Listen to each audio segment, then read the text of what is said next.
હું તમને એક ઉદાહરણ આપું, તમારું સુરતનું, એટલે તમને ખબર પડે.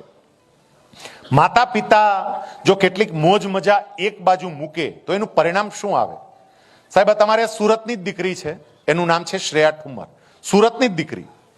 આ દીકરીએ અહીંથી જ, સુરતમાંથી જ 12મા ધોરણ સુધીનો અભ્યાસ કર્યો. એ સાયન્સની દીકરી હતી, પણ સાયન્સની દીકરી હતી ને પછી એને જવાની ઈચ્છા થઈ આર્ટ્સમાં. સાહેબ, સાયન્સની દીકરી અને સાયન્સની ટોપર દીકરી અને આર્ટ્સમાં જવાનો વિચાર આવ્યો. એના માતા પિતા પાસે એમને વાત મૂકી.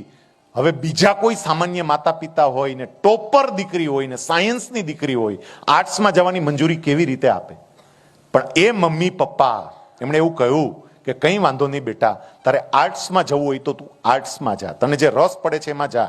એ મમ્મી પપ્પાએ પોતાની મોજ મજાનો ત્યાગ કરીને એના સંતાનોને વ્યવસ્થિત રીતે તૈયાર કર્યા, અને એમાં શ્રેયા, એને આર્ટ્સમાં જવું હતું. સાહેબ, આ દીકરી વોર્ક યુનિવર્સિટીની અંદર બ્રિટનમાં BA વિથ ઇકોનોમિક્સની અંદર એને એડમિશન લીધું. આર્ટ્સમાં સાયન્સની ટોપર તમારી સુરતની દીકરી પણ આર્ટ્સમાં ગઈ.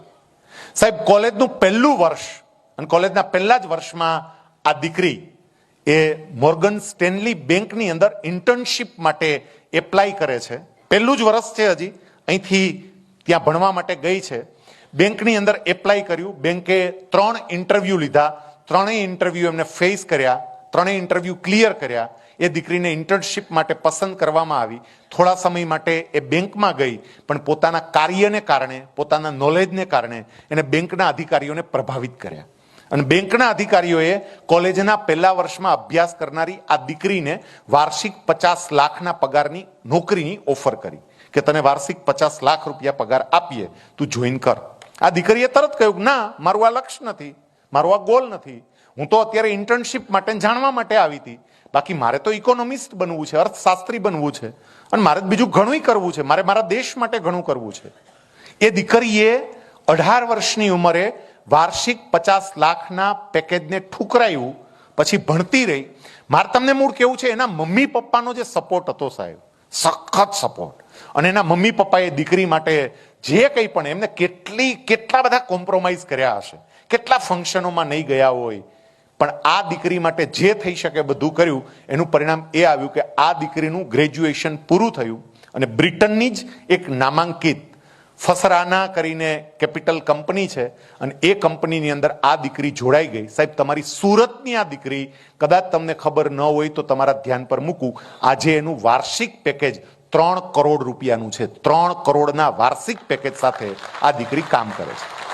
સાહેબ, પૈસા સામાન્ય છે, ચલો પૈસાને સામાન્ય ગણો. આપણે ઘણી વખત પેકેજ એવું બોલીએ છીએ, પણ એને કદાચ સામાન્ય ગણીએ. પણ આ દીકરીએ જે સપનું જોયું હતું કે મારે મારા દેશ માટે કંઈક કરવું છે, સાહેબ, આ કંપનીમાં રહ્યા એને ભારતની અંદર 500 કરોડ રૂપિયાનું ઇન્વેસ્ટમેન્ટ કરાવ્યું છે. એની કંપની આપણા દેશમાં 500 કરોડ રૂપિયા આપ્યા છે. આ દીકરી કે હું તો એ જ જોતી હતી કે આ પૈસા આવવાને કારણે મારા દેશના કેટલા બધા યુવાનોને રોજગારી મળશે.